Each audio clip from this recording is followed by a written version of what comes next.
Hello, everybody. My name's Jim Zeta. Welcome to The Productive Attorney, the podcast where we try to make things more efficient for you in the office so that you can enjoy your time more outside the office.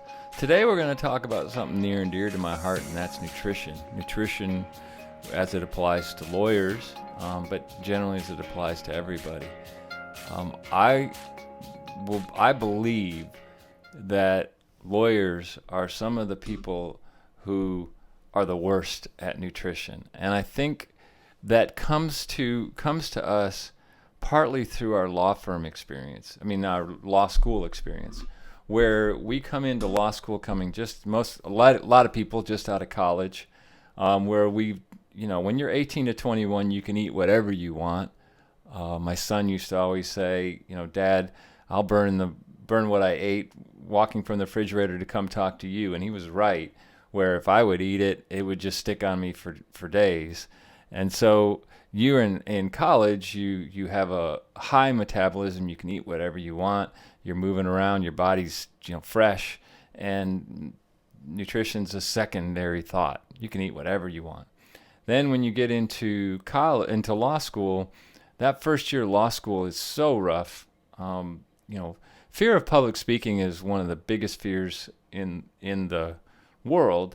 And here you are, a first-year law student, type A personality, done real well in college, but you're insecure, and every day you've got to read a bunch of stuff that you don't understand that you're going to get called on in the next day. And that is a high level of stress that you're under for a long period of time.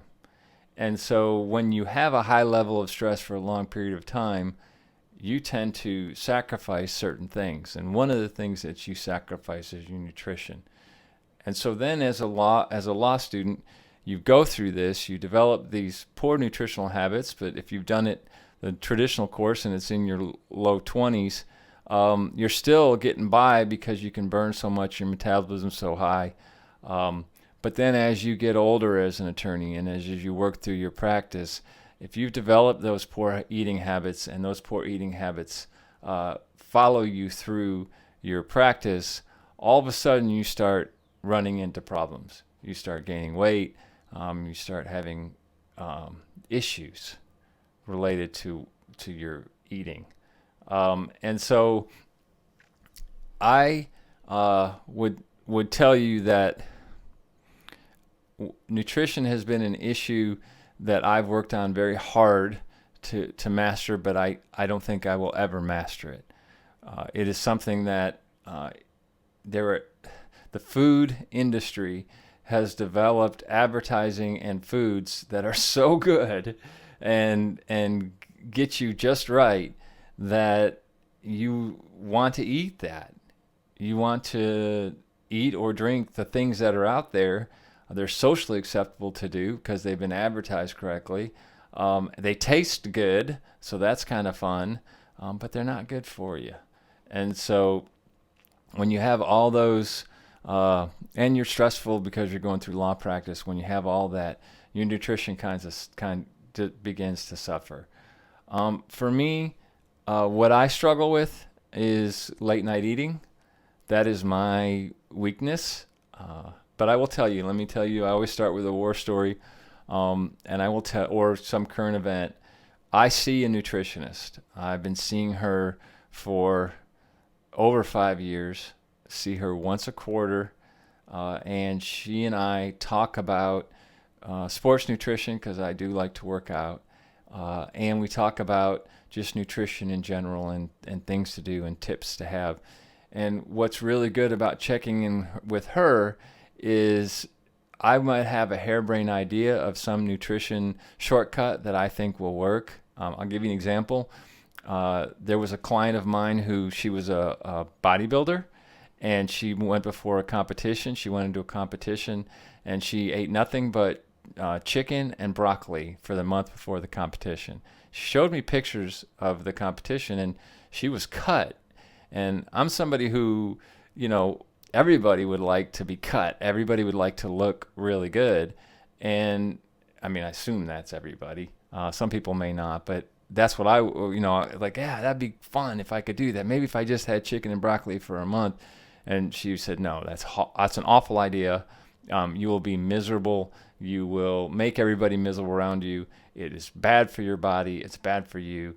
Don't do it. So, you have these thoughts that it's always nice to check in with somebody. What I find interesting is I'll do my goals at the beginning of the year, and I've done it with a couple of my friends for years. One individual for over 25 years.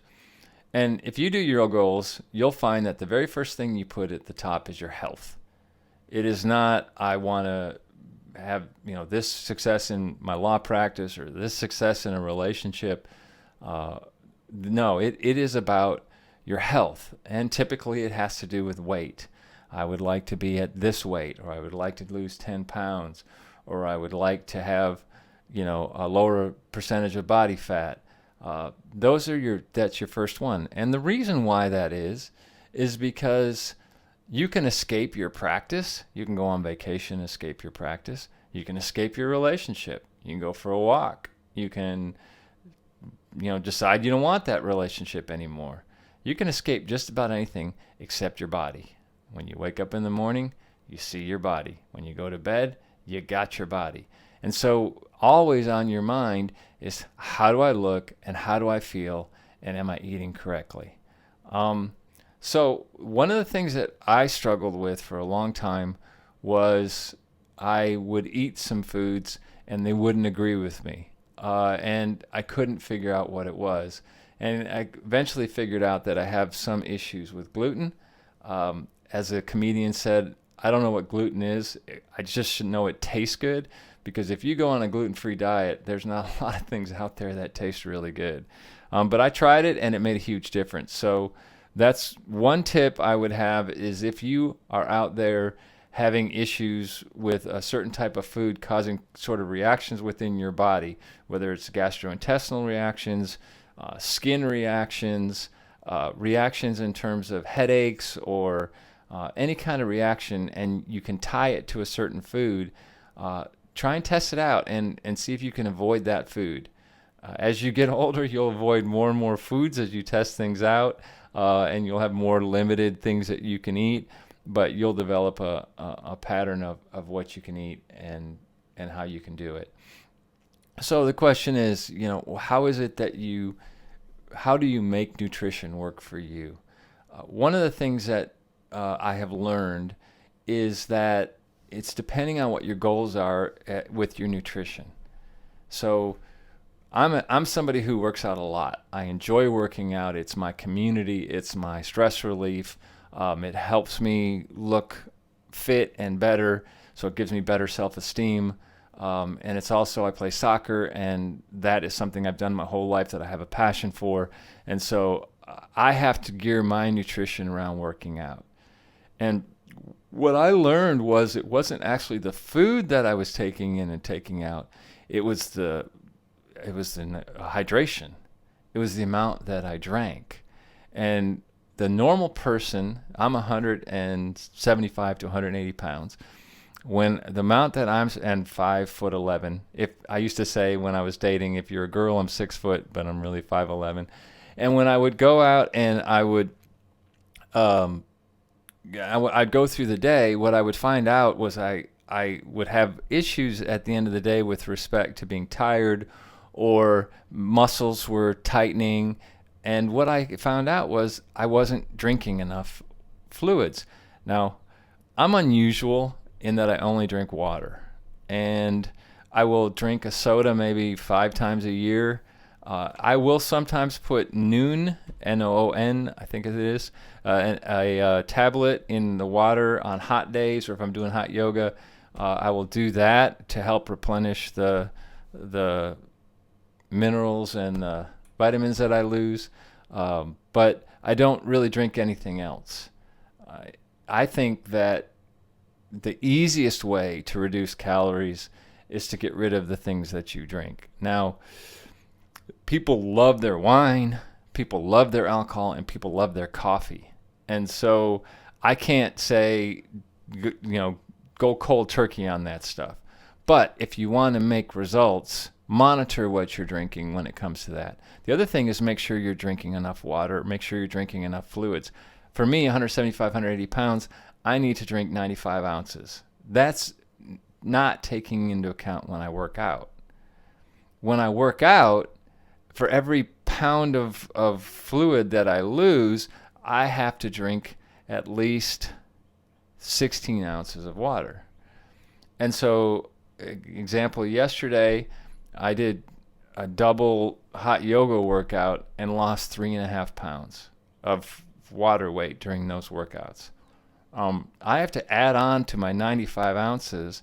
I have to add on another 48 and 8, 56 ounces. So now I have to drink almost 150 ounces of fluid. It's hard to drink 150 ounces of fluid. You have to have something. I have a water bottle that I use that's 32 ounces. So if you're drinking 150 ounces of fluid, you got to drink 5 of those water bottles. That's a lot. But you got to know, and you got to keep doing it in order to do it. If I don't, that's when injuries start happening. My hamstrings, my calves, they are not sufficiently hydrated, and so then I start having problems. That's more sports nutrition. For the everyday person, though, you tend to forget about drinking, and you tend to forget about drinking your water and drinking about the fluids. So make sure you get in, do a calculation on the internet as to what you should do, and then if you're out working out, especially in heat, monitor your weight. Weigh yourself before you work out and weigh yourself after you work out, and see how much you lost, and then you've got to make that up during the day. That's kind of important. Number two on nutrition itself. Look, the idea, if you want to lose weight, your body burns a certain amount of calories each day. In my case, it burns, if I just sat around and did nothing all day, I burn around 1,800 calories. If I work out, and 1,800 to 2,000. If I work out, then I get the additional calories for working out. So yesterday, the 2 workouts that I did, they were 500 calories for the first and 600 calories for the second. That's a big day, right? 1,100 calories is a big day for working out. So in addition to the 1,700 calories or 1,800 calories, I had another 1,100 calories, so I did 2,900 calories of just living yesterday. So that is the amount of, if I wanted just to be the same weight the next day, I could eat 2,900 calories. Here's the key. If you want to lose weight, you eat a lower amount of calories than you burn. It's simple math. And so, but you got to be careful of not going too low, because then you lose all the benefits. So you can't go in on a day like I did yesterday and eat 1,000 calories. You will be tired, you will be cranky, your body will not get the benefits of the workout you did. What I have learned from my sports nutrition is if I want to lose weight, I have to eat 1,700 calories a day. I cannot eat less, and I cannot eat more. I have to eat 1,700 calories. And how do you keep track of the 1,700 calories? Nowadays, with our smartphones, it's so easy to keep track of the calories that you eat, in terms of being able to figure out how many calories were in what you ate and being able to track it. The easy part is that there are these apps out there that will do it. The hard part is you putting in the information.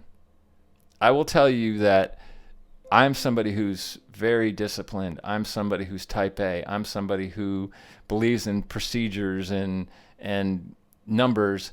And even I have a hard time on a daily basis continuously putting in all the food I eat. But I will tell you that the only time that I consistently lose weight when I need to lose weight is when I use my weight loss app or my tracking app. And I will tell you that other people who I've worked with, it's the same thing.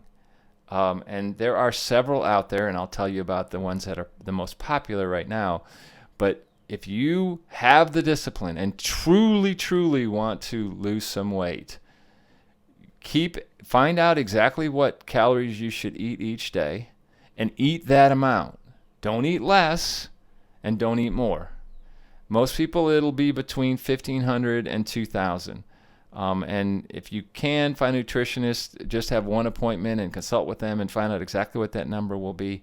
But you should eat in that range. Don't go in there and eat 500 calories a day or 1,000 calories a day. That's stupid. Just get that 1,500 to 2,000 calories. I use an app called Lose It, LOSEIT. It's something I use for a long time. Like most of these apps, you can scan a barcode in of the food that you're eating, and it pops up with all the information.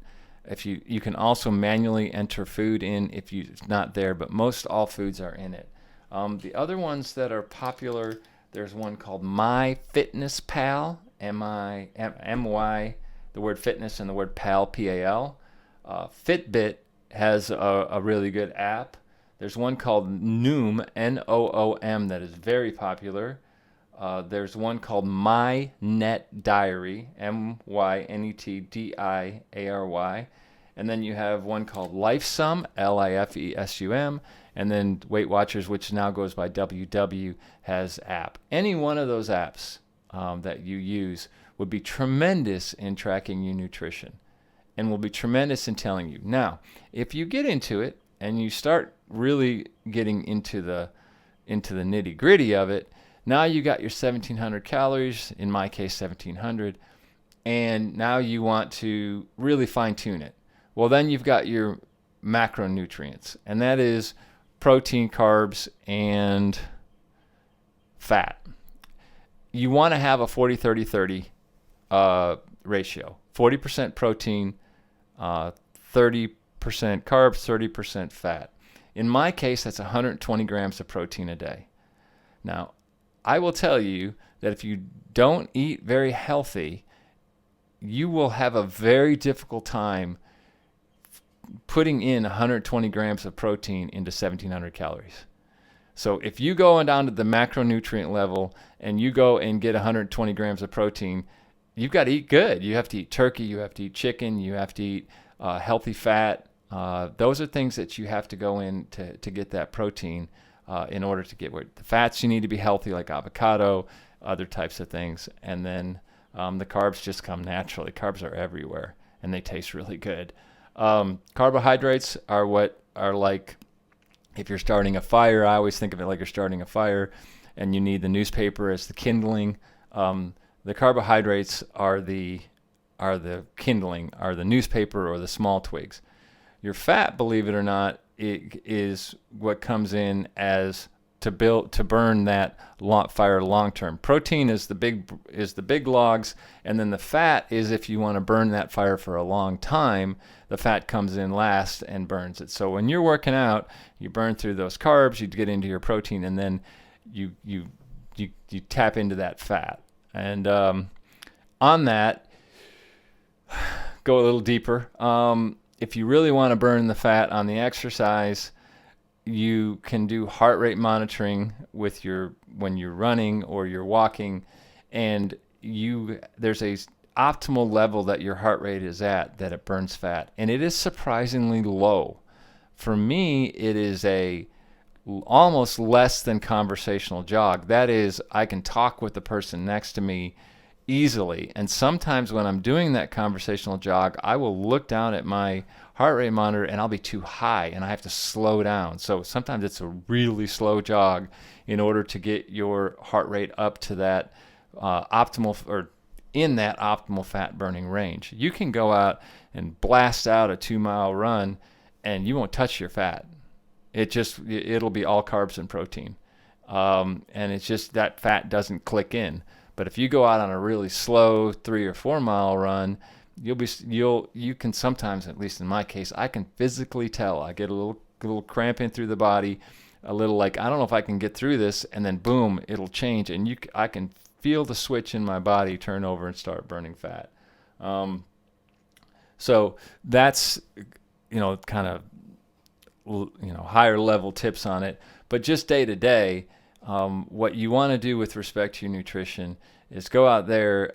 If you want to lose weight, and 90% of the people do, that's how you do it. Now, in terms of muscle building, in terms of sports nutrition, make sure you drink a lot before you go out and do any sort of sport. a lot of fluids in you, not too much, so much that's sloshing around, but a lot that you are properly hydrated. Hydrate while you're doing it. For me, for soccer, I'll eat half a protein bar at halftime of a soccer game because I want to keep the carbs up and I want to keep the energy up. That's a little sports nutrition tip right there. But for the most part, the idea is just begin at the very basics. And then finally, as to weight loss tracking. I've been very fortunate last year. Let me start at the beginning. I started keeping in 2004 when I was in really good shape. When I was about 30 years old, I was in really good shape. And I was strong. I was lifting. I was running very fast times in terms of mileage. I just was in good shape. And I was 180 to 185 pounds. No matter what I did, I could not get under 180 pounds. I have an Excel spreadsheet where I just could not do it. And everything I tried wouldn't work. And I kept looking at it and working and working. And it wasn't until I started seeing my sports nutritionist, it wasn't until I started monitoring myself through these apps that I was able to figure out the 1700 calorie trick. And it doesn't matter how much you work out, you just have to maintain 1700. And my sports nutritionist has me say, no matter how much working out I do, I can only eat 1700 calories. And so that's what I do. My weakness right now is my protein's not high enough. I love protein bars. That's my Achilles heel, if you will, on nutrition. I just love those things, and I like to eat at night. I'll be hungry at night. She says, you're just starving at night because you didn't eat enough protein during the day, and you didn't eat sometimes not enough calories, and you're just starving, and that's why you do the late night snacking. And so that's my weakness, and that's what I'm working on. But to go back to the 180 on the Excel spreadsheet, eventually I figured it out through the help of my sports nutritionist, and I started tracking, and boom, I got under 180.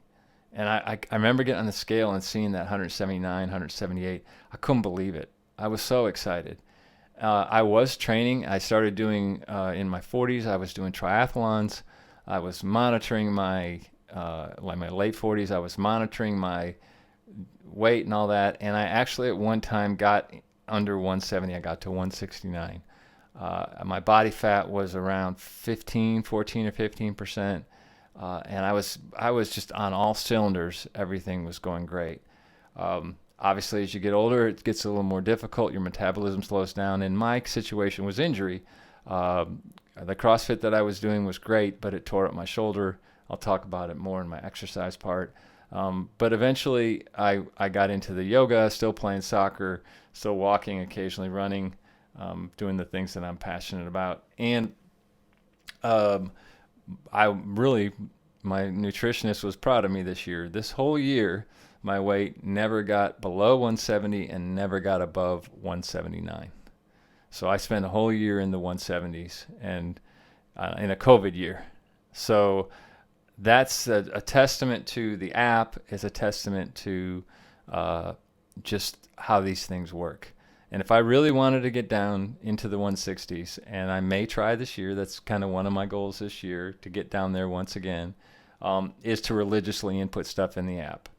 If I put it into the app, and if you monitor what you eat, put it into the app, and spend the time to do it so that nutrition is first and foremost on your mind, you will have success. You will feel better. Last tip, sleep. Sleeping is super important with respect to nutrition and weight loss and exercise. The big problem is if you don't sleep enough, there's two reasons you don't sleep. One is you just stay up too late, whether it be work or some other issue keeps you up, and you're getting up early the next morning. For me, you're just not as efficient that next day. You don't feel as good, and you lose your discipline. You won't track what you're eating. You'll just kind of suck the next day. So the sleeping is super, super important with respect to nutrition. Try and get what's good for you. I needed more when I was younger. My body needed about 9 hours. Now I naturally wake up at around 7.5. That's just when I naturally do it. I try to go to bed at 9:30 during the week and get up at 5 so I can go do my 6 a.m. workout so I can have the whole day for myself. But I'll talk about that in exercise. On weekends, I like to spend time going out with my wife and enjoying just time with her and friends. And I'll go to bed between 11 and 12, wake up between 7 and 8. So what happens is if I have a 6 a.m. workout and I stay up till 11, I sleep 11 to 5, I got 6 hours sleep and I'm a zombie the next day. I don't do as efficient. So those are my tips on nutrition. As far as specific foods, whatever you like and whatever works for you on protein, on carbs, on fat, do that. I will say that on drinking, if you drink alcohol, you drink soda, you will soon find out when you use these tracking apps that those are empty calories. You're not getting any protein out of it. You're not getting anything but carbs out of it. And your carbs go through the roof and you've wasted your calories for the day and you're saying, oh man, that wasn't worth it. So try it. And if that's what you want to do to improve what you eat and how you eat. Again, I could go into vegetables and fruits and all that stuff, but you're going to eat what you want to eat. So just track down this app, see if you can make it work for you, and I hope you are happier and healthier. Thanks.